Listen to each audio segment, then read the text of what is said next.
yang memajukan negaranya. Pada saat dia menuntut Prabowo turun, aman tuh. Tapi coba tuntut Gibran turun, langsung ditangkap. Ya kan? Menyinggung sedikit PSN oligarki, ditangkap. Polri ini akhirnya ini bertindak semena-mena, bahkan jadi agen dari kelompok tertentu. Makanya saya minta polisi jangan jadi polisi aguan. Jadi setiap penahanan terhadap mahasiswa yang menyuarakan ya bersihkan kabinet dari unsur Jokowi atau makzulkan Gibran Raka Buming Raka, itu berarti kita bisa pahami bahwa polisi masih menjalankan titah saudara Joko Widodo. Bagaimana tindakan represif dari polisi masih terus berlanjut terhadap aksi-aksi yang mengkritisi kebijakan negara, pemerintah khususnya ya yang terkait dengan kepentingan keluarga Solo. Ya, kalau Bang Said Didu dalam akun Twitternya suka menyebut geng SOP, ya, Solo, oligarki dan Parcok, ngeri juga. Nah, waktu dari serangkaian aksi termasuk Mede, kemudian ada aksi teman-teman mahasiswa yang mendukung pernyataan 8 pernyataan para purnawirawan TNI dan juga yang lain-lainnya, itu ada 200-an mahasiswa yang ditangkapi. Tapi seiring berjalannya waktu, tadi saya mendapat informasi dari teman-teman mahasiswa ada sekitar masih 50-an kurang lebihnya seperti itu ya, tersebar di Jakarta Pusat dan di daerah-daerah. Ada juga di Polres, saya nggak gitu pasti, tapi di Semarang, Polres Semarang ada juga. Nah, pada saat yang sama kita membaca berita, pemerintah secara resmi melalui satu Mensesnek-nya, siapa bang namanya bang? Menteri kita gonta-ganti soalnya saya nggak hafal ya. Mensesnek-nya juga bilang tidak boleh penangkapan-penangkapan seperti itu. Dari DPR tidak kurang, bahkan ketua DPR-nya Puan Maharani juga menyatakan hal yang senada. Dan yang tidak kalah menariknya adalah Habibur Rahman dari Gerindra juga menyatakan tidak boleh lagi. Bahkan minta jaminan. Menjamin ya? Menjamin, bahkan menjamin. Nah, menarik adalah, saya katakan menarik karena yang bicara Habibur Rahman yang kita tahu pasti dia adalah kepanjangan tangan dari istana, dalam ini Prabowo Subianto.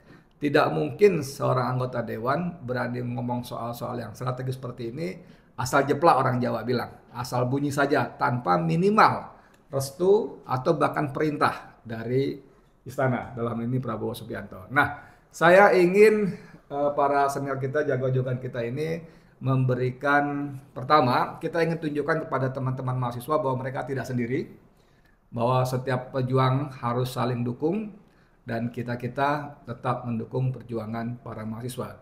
Kita mulai dari Jenderal Sunarko, bersedia? Hah? Monggo. Bentar ya. Monggo.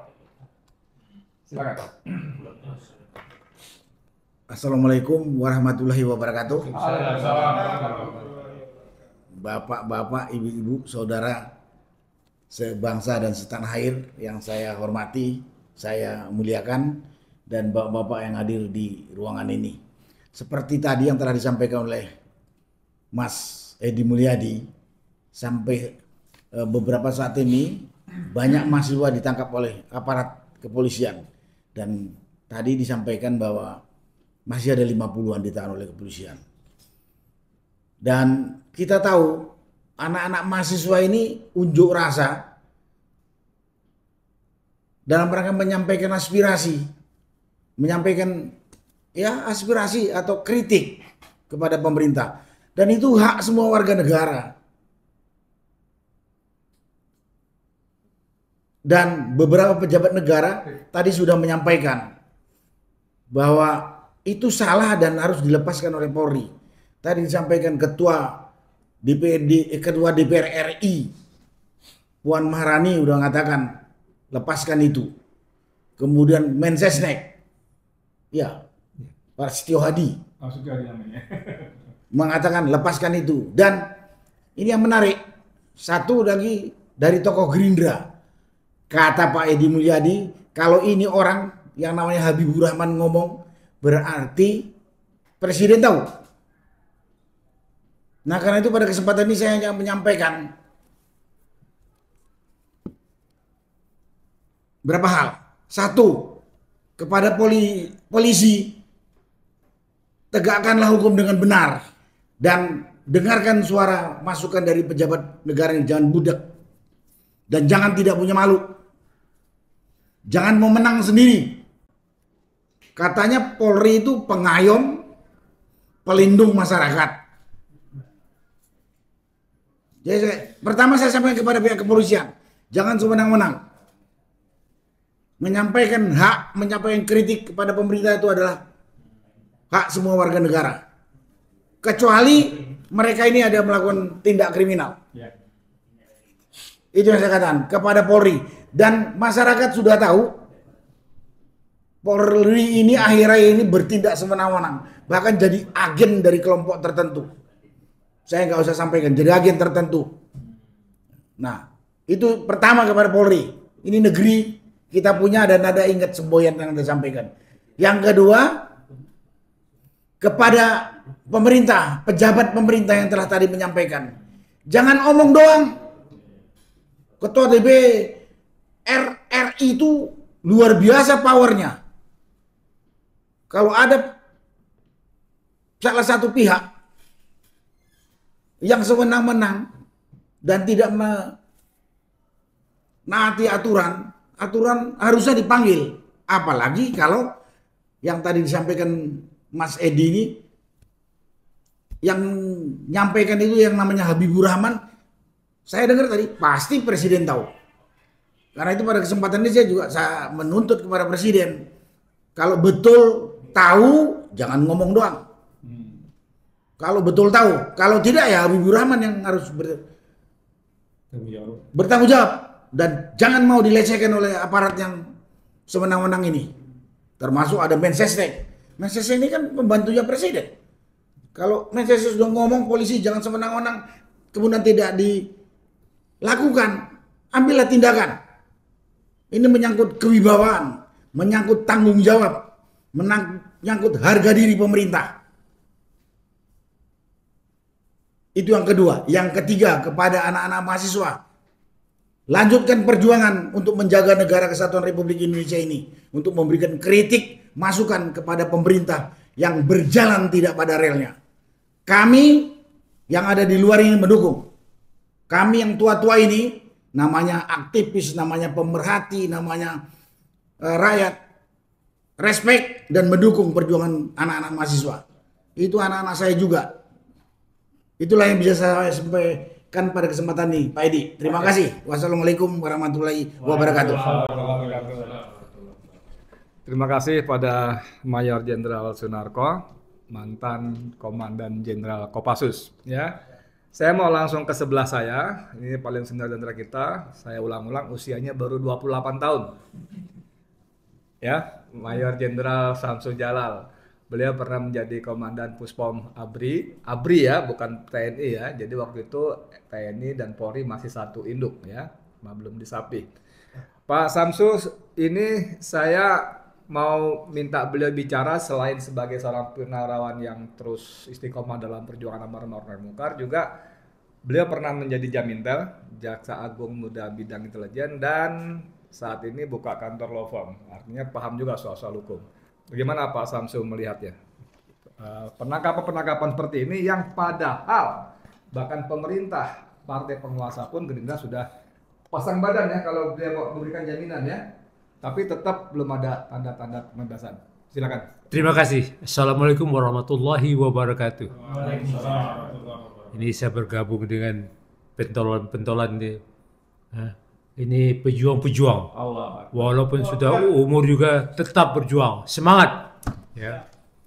Dan apa yang dilakukan oleh pihak kepolisian melakukan penangkapan kepada para mahasiswa ini saya khawatir karena mahasiswa sudah menyampaikan bahwa nanti bulan akan terjadi demo besar-besaran. Bulan Juni ya kalau nggak salah. Juli ya. Tanggal 7 Juli lah ya gitu. Oke. Nah, jadi ini juga penangkapan ini jangan-jangan untuk mencegah bahwa ini yang akan dilakukan oleh pihak kepolisian. Nah ini dia hati-hati dan jangan sampai bilangnya ini itulah jangan dengarlah.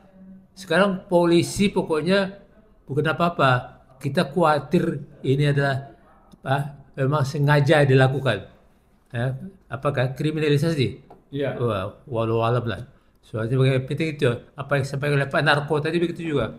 Pokoknya jangan khawatir, kami selalu mendukung kegiatan daripada mahasiswa. Lakukan terus, ya. Karena apa? Negara kita ini memang sedang dalam kehancuran.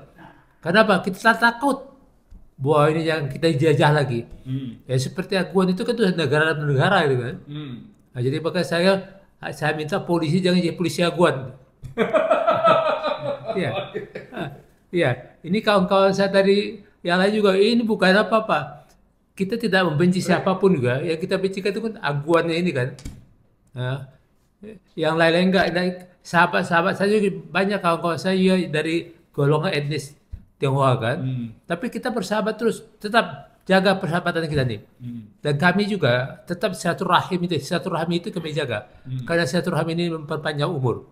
Ini ada Pak Said Didu. Hanya hati-hati karena banyak bilang Pak Said Didu banyak penjilat itu yang munafik. Jadi sesuai dengan Pak Said Didu Pak Edi juga bilang dalam Al-Quran surah Al-Baqarah itu yang ayat bentuk yang kafir hanya 3 ayat. Alif Lam Mim dalam Al-Baqarah yang bicara orang beriman ada 6. 6. Yang orang kafir 3. Orang kafir 3. Yang 12. Yang munafik. Ini paling bahaya nih munafik ini gitu. Jadi kalau yang kafir itu sudah jelas kan. Yang munafik ini, itu dah. Ini bahaya nih. Itu dalam Al-Quran sudah jelaskan bahwa yang paling bahaya itu adalah yang munafik. Nah ini harus kita waspadai. Sebentar saya potong. Ini kan teman-teman mahasiswa ini kan antara lain ditangkap ketika menggelar aksi mendukung 8 pernyataan para purnawirawan dan prajurit TNI yang beberapa itu memang kepentingan bersinggungan dengan kepentingan Solo. Misalnya minta supaya Prabowo membersihkan kabinetnya dari para koruptor. Kita tahu ada 17 nama inventarisnya Jokowi yang bermasalah secara hukum ya. Maksud saya sangat kuat diduga korupsi segala macamnya. Kemudian yang nomor 8 yang nggak kalah kencangnya minta supaya Gibran dicopot. Ini kan mereka sudah melakukan aksi mendukung, ditangkap juga. Gimana dari purnawirawan? Ya makanya yang disampaikan oleh para purnawirawan itu jelas itu semua apa? Itu kan namanya itu aspirasi kan, ya. Disampaikan itu. Makanya Pak Wiranto bagus akan dipelajari, ya. Dan itu apakah itu disampaikan sama Mr. Prabowo itu belum? Walau alam juga kita kan sudah sampai. Mudah-mudahan sudah sampai. Dan itu jelas kan. Dan makanya Pak Prabowo kan mengadakan halal bihalal kan. Iya. Nah, Pak Tri hadir kan. Iya. Sebenarnya kalau Gibran itu nggak apa-apanya kan pasti akan dihadiri. Tapi kenapa nggak diundang juga kan? Ini pertanyaan juga. Jadi makanya kalau Gibran dimakzulkan itu udah wajar aja saya rasa kan. Siapa sih Gibran siapa kan? Bukan anak kecil lagi, cuma anak yang masih belum apa-apa kan, belum bisa berbuat apa-apa. Pidatonya itu bagaimana?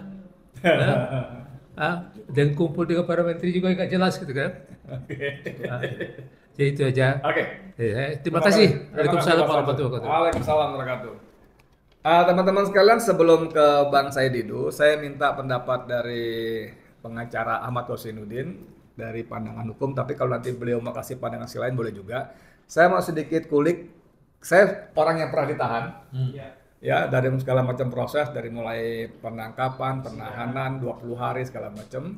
Nah, yang saya dapat kabar dari teman-teman mahasiswa ini, mereka sudah melewati 20 hari dan tidak boleh, nanti mesti dikonfirmasi ya, tidak boleh dijenguk, tidak bisa dapat kiriman sekadar ganti baju, apalagi dan sebagainya. Ini kan hak-hak terdakwa yang dirampas. Kalau di sisi KUHAP gimana? Teman Bung Ahmad pasti lebih paham daripada saya. Silakan. Nah. Baik, terima kasih Bang Edi Mulyadi. Bismillahirrahmanirrahim. Assalamualaikum warahmatullahi wabarakatuh. Waalaikumsalam warahmatullahi wabarakatuh. Yang pertama saya ucapkan bravo kawan-kawan mahasiswa, tetap terus bersemangat berjuang. Dan sekali lagi saya ingin katakan kepada kawan-kawan mahasiswa, militansi seorang mahasiswa itu baru terbentuk jika ada ujian dan tantangan. Mustahil jiwa militan itu terbentuk dari kondisi yang mudah, apalagi angin yang sayup-sayup sepoi-sepoi membuat kita tidur lelap. Tidak. Dan bagi para pejuang menghadapi dinamika termasuk tahanan itu bukan aib, itu adalah gengsi tersendiri. Jadi bahkan sempat kawan-kawan saya dulu mengatakan kalau jadi aktivis belum pernah ditangkap polisi, belum aktivis itu. Ya, belum aktivis itu. Jadi di sini cuma saya sama Pak Edi. oh iya. Saya di sini pernah dikena satu tuh penduduk. Artinya jangan merasa aib karena ditahannya bukan karena maling, bukan karena main perempuan misalnya, bukan karena korupsi, tapi sedang menjadi apa yang disebut Soekarno penyambung lidah rakyat. Jadi ketika hari ini orang yang harusnya menjadi representasi lidah rakyat kan harusnya DPR. Mereka yang dipilih dan fungsinya untuk menyampaikan aspirasi rakyat. Ketika fungsi parlemen itu hari ini dalam tanda petik ya bungkam begitu, justru kawan-kawan mahasiswa ini terus menyuarakan kebenaran. Dan kita semua mengharapkan fungsi sejati mahasiswa sebagai parlemen jalanannya harus terus dilestarikan begitu. Sebab kalau tidak ada mahasiswa bersuara, sulit bagi kita untuk mengontrol kekuasaan. Walaupun teorinya ya sistem pemerintahan kita itu kan sifatnya sistem pemerintahan yang diharapkan ada balancing ketika ada pemisahan kekuasaan dari eksekutif, legislatif, dan yudikatif. Faktanya hari ini eksekutif, legislatif, yudikatif justru menjalankan misi kekuasaan yang justru zolim kepada rakyat. Dan hari ini memang saya bahagia kembali karena apa yang disuarakan oleh kawan-kawan mahasiswa itu juga sebenarnya apa yang kita suarakan juga, Bang Edi, termasuk perlawanan terhadap oligarki Pantai Indah Kapuk II, Aguan dan Antoni Salim, juga mengamplifikasi apa yang menjadi aspirasi purnawirawan Tentara Nasional Indonesia, yang sejatinya apa yang disampaikan oleh purnawirawan itu juga bukan suara purnawirawan, tapi juga merepresentasikan suara masyarakat, karena kan itu digali dari aspirasi masyarakat. Dan memang ada poin-poin krusial yang ini menjadi catatan kita bersama. Yang pertama soal Gibran Rakabuming Raka, kita semua tahulah sangat dipaksakan seorang Gibran menjadi orang nomor 2 yang ini menjadi etalase nasional kita sebagai orang yang harusnya bisa menjadi teladan begitu. Kita tahu punya sejarah panjang sejak era Soekarno sampai hari ini. Baru hari ini kita mendapatkan sosok wapres yang proses pencalonan saja penuh kontroversi, sampai secara material memang boleh kita katakan kecakapan dia sebagai seorang pemimpin, apalagi level nomor 2 di Republik ini, tentu bukan hanya dipertanyakan, bahkan dipersoalkan. Dan saya kira wajar dan sangat rasional, bahkan konstitusional ketika ada aspirasi dari 8 poin tuntutan Purnawirawan TNI itu adalah salah satunya agar ada evaluasi terhadap posisi dari saudara Gibran Rakabuming Raka begitu. Nah, saya akan memview 2 hal ini. Yang pertama aspirasi Purnawirawan TNI, dan yang kedua terkait dengan kezaliman Pantai Indah Kapuk II begitu. Nah, terkait proses dan prosedur tadi saya juga ingin ingatkan kepada institusi kepolisian bahwa undang-undang itu memberikan wewenang itu dalam rangka untuk menegakkan keadilan, bukan memberikan wewenang kepada aparat penegak hukum untuk bertindak sewenang-wenang. Misalnya diantaranya adalah kewenangan untuk melakukan penahanan 20 hari dan bisa ditambah 40 hari begitu. Jadi hemat saya jangan mempertambah kewenangan untuk menahan tanpa dasar yang jelas, dan bahkan demi keadilan semestinya hari ini seluruh mahasiswa yang menjalankan kemerdekaan, berserikat, berkumpul, dan menyampaikan pendapat yang sudah dijamin oleh konstitusi ketentuan pasal 28 Undang-Undang Dasar 1945 ya harus segera dan serta-merta dibebaskan. Kenapa? Karena kewenangan yang digunakan untuk mengekang kebebasan mahasiswa yang sedang menjalankan hak konstitusional menyampaikan pendapat dengan sarana melakukan demonstrasi sejatinya tidak sedang menjalankan kewenangan untuk menegakkan keadilan, bahkan sebaliknya sedang menjalankan kewenangan untuk berbuat zalim. Dan saya ingatkan, kenapa saya mengingatkan agar ini segera dilepas kawan-kawan mahasiswa? Saya masih menganggap di institusi Polri, meskipun dalam satu kesempatan saya sebut banyak polisi brengsek begitu, masih ada yang baik, masih ada yang bisa dinasehati, dan diantaranya karena banyak polisi yang beragama Islam, Salah satu nasihat sama muslim itu adalah unsur akhaka dzaliman au madluman, ya, memberikan nasihat dengan cara apa? Menolong saudaramu baik yang dolim maupun yang terdolimi. Hari ini ada kawan-kawan mahasiswa kita yang terdolimi, kita tolong agar mereka dibebaskan. Lalu bagaimana kita menolong ya aparat penegak hukum, yakni polisi, berbuat dolim, yakni dengan mencegah atau menghentikan kezalimannya. Karena itu kepada bapak-bapak polisi, ya, cara untuk menghentikan kezaliman itu adalah dengan segera melepaskan ya kawan-kawan mahasiswa ini. Tidak perlulah ditambah kewenangan, tambah 40 hari lagi menurut KUHAP walaupun itu dimungkinkan. Kenapa? Karena esensi kewenangan yang diberikan oleh undang-undang dalam KUHAP itu adalah dalam rangka untuk menegakkan keadilan, bukan dalam rangka berbuat dolim.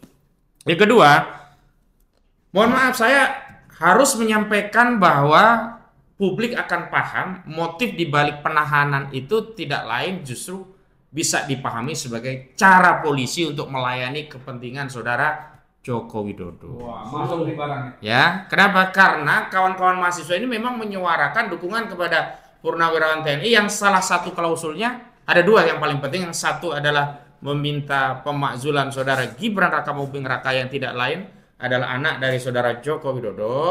Yang kedua adalah membersihkan kabinet dari pengaruh Joko Widodo. Jadi dulu kita masih ingat, bersihkan kabinet dari unsur PKI ya. Kalau Purnawirawan sekarang bersihkan kabinet dari unsur Jokowi begitu. Nah, kita tahu ada sejumlah menteri yang masih merupakan kepanjangan tangan Jokowi. Bahkan terakhir kita tahu ketika Pak Prabowo di luar negeri, justru menteri-menteri ini sowan kepada saudara Joko Widodo. Bahkan polisi sendiri ketika ada satu momen pendidikan perwira di institusi kepolisian, Sespin, justru sowan kepada saudara Joko Widodo.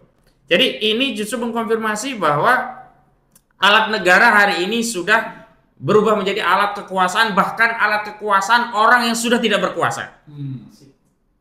Karena saudara Joko Widodo secara de facto dan de jure demi hukum harusnya sudah tidak punya kekuasaan. Dan tidak ada alasan bagi institusi Polri baik secara de jure maupun de facto untuk tetap melindungi kepentingan, nah kalau istilahnya Bang Said itu kepentingan keluarga Solo. Jadi setiap penahanan terhadap mahasiswa yang menyuarakan ya bersihkan kabinet dari unsur Jokowi atau makzulkan Gibran Rakabuming Raka, itu berarti kita bisa pahami bahwa polisi masih menjalankan titah saudara Joko Widodo.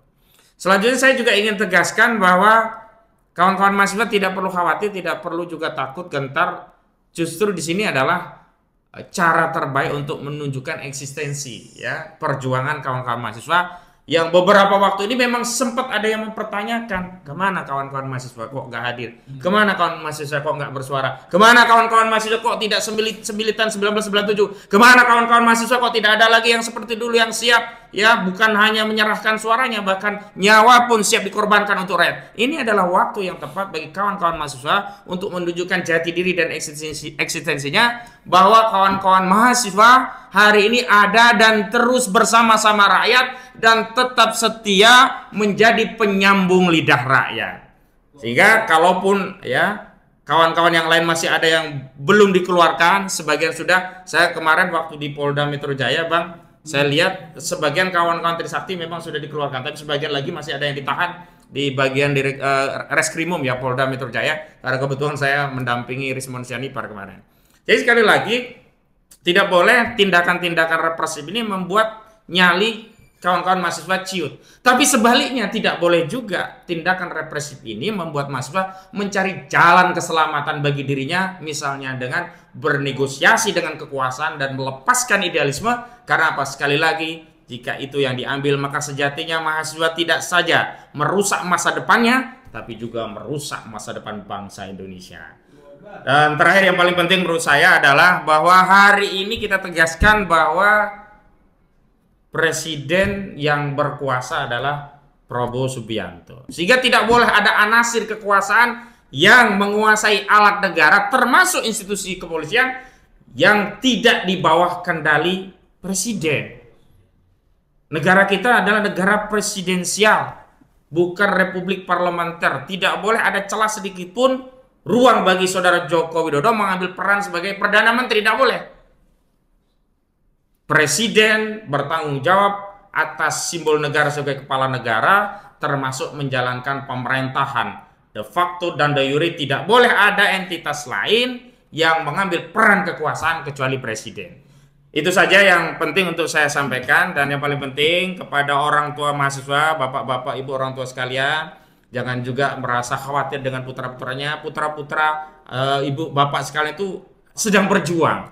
Jadi tidak perlu khawatir ketika perjuangan itu menghadapi represi. Justru kebanggaan bagi bapak ibu sekalian, putra-putranya itu turut memikirkan rakyat, tidak hanya sibuk dengan urusan kuliah, kantin, urusan yang sifatnya melenakan di tengah kehidupan yang hari ini serba hedonis, serba materialistis, serba permisif. Tapi bapak ibu sekalian bangga, putra putri bapak ibu sekalian justru hari ini disibukkan dengan perjuangan, yang karena perjuangan itulah kita memiliki bangsa dan negara ini yang dulu ya pernah ya dilakukan oleh para pendahulu kita, dan hari ini kita punya tanggung jawab besar agar negara ini sampai pada generasi selanjutnya. Maka berulang kali saya sampaikan bahwa hakikatnya kita tidak sedang mewarisi bangsa ini dari para pendahulu kita, para founding father kita. Tapi sejatinya kita sedang mendapatkan titipan amanah bangsa dan negara ini dari generasi yang akan datang. Maka kita harus jaga bangsa ini, negeri ini agar sampai pada generasi selanjutnya. Demikian, Assalamualaikum warahmatullahi wabarakatuh. Ya, seperti biasa khas Hosinuddin, suaranya bergema, berapi-api, ya. Tapi memang saya kira poin terakhir ini bagus sekali, mengingatkan para orang tua mahasiswa jangan bersedih, jangan apa, karena mereka adalah pejuang. Mohon maaf, saya ingin sedikit sharing waktu saya ditangkap, di penjara segala macam, keluarga besok saya bilang kalian jangan sedih dan justru kalian mesti bangga. Ya, saya bilang gitu, Mas Nako. Karena saya ditangkap tadi bukan karena mencuri, nipu dan sebagainya, tapi karena gagahnya dalam perjuangan. Iya, oke. Itu nostalgia sebentar. Sekarang kita balik ke gong kita, penutup pamungkas kita, Mr. Manusia Merdeka. Tapi saya ingin agak nyimpang dikit, ini harus kita manfaatkan secara maksimal nih orang satu ini ya. Karena kalau kita baca beberapa waktu lalu, ini Twitternya Bang Said, X-nya ini semakin kencang ya. Walaupun sebagian orang mengatakan, wah Said Didu mulai melipir nih ke kekuasaan dan sebagainya. Tapi ternyata dalam banyak postingannya juga kritis-kritis. Nah cuman kali ini kalau kita perhatikan beberapa hari ini bicara soal makan bubur ya. Mulai sendok bagian tengah gitu kan. Ada pegang 2 sendok, 1 sendok kejaksaan, 1 sendok Wantana, ketahanan nasional sebagainya. Satu pertanyaan saya, Bang Said, ini kalau kita perhatikan, Ketua DPR sudah bicara, salah satu pimpinan fraksi juga sudah bicara, Habib yang mewakili Gerindra, bahkan Setnek sudah bicara, polisi tidak boleh, ya. Kok ini masih terjadi penangkapan dan sebagainya terusnya? Ini pertanyaan saya, punya agenda apa sebetulnya polisi kalau untuk ukuran-ukuran orang-orang terhormat itu aja diabaikan, apalagi cuma Hosinuddin yang bilang saya minta, saya desak, pret gitu loh. Monggo, silakan. Terima kasih Pak Narko, Pak Samsul Jalal, Pak Hosinuddin. Saya justru menduga sekarang bahwa terjadi apa namanya ya? Kalau di TNI, kalau desersi. Terjadi desersi lembaga kenegaraan terhadap pemerintahan sekarang. Setuju ya? Kenapa saya katakan ini, saya ingin cerita. Coba lihat ya. Pada saat mahasiswa demo 24 Maret di 76 kota, puluhan ribu mahasiswa. Ya. Karena tuntutannya tidak mengarah ke Jokowi dan tidak mengarah ke oligarki, maka tidak ada yang ditangkap. 76 kota. 76 kota. Masya Allah. 24 Maret. Betul, ingat, ya. Tuntutannya hanya 2. Masuk ke TNI ke barak dan turunkan Prabowo. Jokowi tidak disinggung, oligarki tidak disinggung. Tidak ada yang ditangkap. Tidak ada yang ditangkap satu. Mantap. Oke. Saat ini pada saat menuntut bahwa mendukung pernyataan Purnawirawan yang isinya antara lain adalah maksulkan Pupu Pawas, singkirkan kabinet Jokowi, terus menolak PSN, melawan oligarki, maka ditangkap. Iya. Oke? Jadi kita bisa menduga bahwa, nah, Di pihak lain, pemerintah dan DPR sudah meminta agar ini dihentikan, tapi tidak dihentikan. Nah, desersi makanya ya. Nah, jadi ada desersi lembaga terhadap pemerintahan sekarang. Oh. Nah, Habibur Rahman itu adalah orang Gerindra, ketua Komisi 3. Puan, orang PDIP, ketua DPR. Setnek mewakili pemerintah, tidak boleh melakukan itu. Tapi polisi masih meneruskan. Nah, jadi sebenarnya kita bisa menarik kesimpulan bahwa siapapun yang bersuara tentang Jokowi Solo atau oligarki maka ditangkap oleh polisi. Itu kita bisa simpulkan seperti itu dengan kejadian dua kegiatan mahasiswa yang pelakuannya berbeda. Saya pada saat 24 Maret saya membuat ini mahasiswa yang demo ini pada tahun silam adili Jokowi, padahal yang pada saat itu Maret itu semua daerah tangkap dan adili Jokowi. Tahu-tahu itu hilang di gerakan mahasiswa. Saya nggak tahu itu nego apa yang terjadi sehingga Avanza udah turun. Mungkin ya istilah saya Tulis begitu dia. mahasiswa Avanza sudah turun. Nah, saya saat itu mahasiswa banyak yang marah ke saya karena bayangkan saat itu bisa membuat demo di Sukabumi, itu pekerjaan kita yang demonstran susah banget bikin demo di Sukabumi. Di Banjarnegara yang ribuan mahasiswa turun.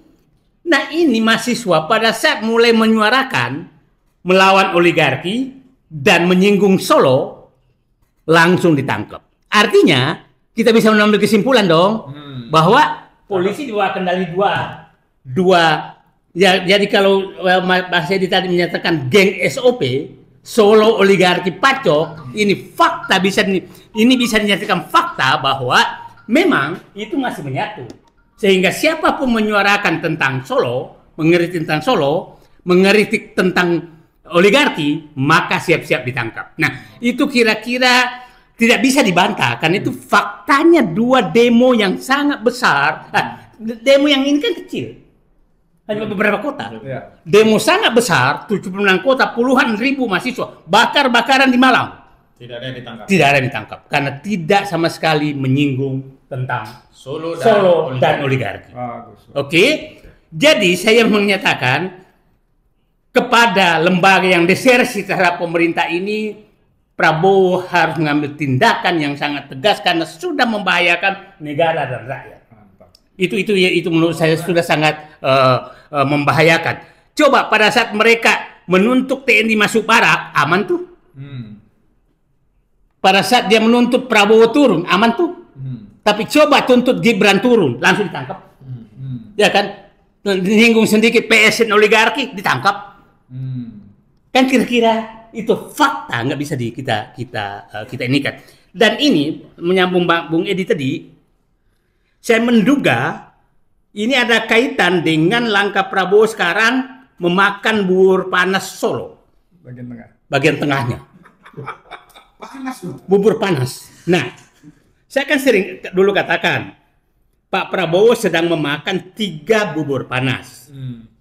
Mangkok bubur panas politik, ekonomi, dan hukum. Sepertinya Pak Prabowo sekarang menggabungkan 3 bubur itu ke dalam satu mangkok yang dikasih mangkok bubur panas Solo. Oke? Nah, sekarang apa yang terjadi? Orang-orang yang dekat Solo itu sedang ini oleh Kejaksaan Agung. Ya, itulah pentingnya kenapa TNI harus menjaga Kejaksaan Agung. Mulai street tax, kemudian judi online, Budi Ari, kita tahu. Kemudian sekarang kemarin Nabil Makarim, kita tahu dia geng Solo juga. Saya baru baca ini sekarang adalah KPK udah menyita orang-orang yang korupsi bansos, bampres, bansos presiden. Artinya ini ingin menunjukkan, siapapun mengganggu Solo, kami akan bela. Nah, saya pikir itu imbangan yang sedang dilakukan karena Pak Prabowo sedang memakan bubur panas Solo dari tengah. Nah, ini kira-kira yang sedang terjadi. Jadi bagi adik-adik mahasiswa yang sedang berjuang menyuarakan agar Prabowo bebas dari Solo dan oligarki, kalian adalah pahlawan. Good. Kalian adalah pahlawan dan saya sebagai pribadi, sebagai ini aktivis belakangan karena saya 30 tahun dalam pemerintahan. Tapi sebelumnya langganan dulu kan anak sekolah ditahannya di Kodim Pak, jadi saya langganan tahanan Kodim. Baru dari kecil. Kodim. Baru dari kecil. Nah, itu lutut saya ini bekas sepatu laras semua jadi. Waktu saya dandim saya nggak pernah. Nah ya karena belum sebelumnya. Jadi bukan di polisi, di Kodim kita di sepatu laras semua. Nah jadi saya ulangi lagi bahwa penangkapan mahasiswa yang menyuarakan mendukung pernyataan pensiunan jenderal yang jelas-jelas Pak Prabowo sepaham itu. Faktanya di saat di saat acara PPAD yang awalnya dirancang untuk panggungnya Solo diubah oleh Prabowo menjadi panggungnya orang-orang yang nasionalis tulen. Cinta negara. Sehingga di mejanya hanya 4 orang, Tri Sutrisno, Prabowo, Safri Samsudin, dan Sultan Hamengkubuwono. Para penjilat-penjilat di meja lain. Di meja lain. Itu artinya Prabowo sudah menunjukkan, aku memilih teman seperjuangan yang cinta NKRI. Kalian penjilat agak jauh dulu. Ya, kira-kira, nah itu semua menimbulkan reaksi. Reaksi oleh Solo. Nah, oleh Solo dengan lembaga desersi tadi menunjukkan giginya kami masih dibela oleh mereka. Jadi kita mengingatkan kepada ini bahwa ini semakin hari semakin kelihatan bahwa Solo masih mencoba mengganggu terus pemerintahan Prabowo, dan saya yakin Prabowo tidak akan diam menghadapi ini, dan dengan strategi dia akan melakukan pembersihan terhadap gerakan-gerakan anasir yang dikerunikan dari Solo untuk merongrong pemerintahan Prabowo. Nah, itu dugaan saya. Kenapa saya menyatakan demikian? Karena Pak Prabowo sekarang betul-betul meninggikan kejaksaan, dan sekarang hampir semua korupsi yang ini adalah korupsi yang terkait dekat dengan Solo. Yang saya masih tanda tanya adalah kenapa Jaksa Agung belum mengusut tentang korupsi Pertamina yang saya paham betul bahwa ini adalah pemainnya para oligarki. Nah, jadi Pak Prabowo sekarang sepertinya Solo sudah disentuh, bubur panas oligarki yang masih agak keteter. Tapi Pak Prabowo, saya katakan pendukung Bapak itu ada pendukung 24 karat, ada pendukung emas imitasi. Nah, yang sekarang ada di dalam Bapak itu adalah pendukung emas imitasi. Dan seluruh yang memaki-maki Bapak sejak dulu, contoh aja lah siapa Menteri Kehutanan? Raja Juli. Coba baca Twitternya maki-makinya seperti apa. Coba baca pernyataannya Pak Luhut, pernyataannya Hendro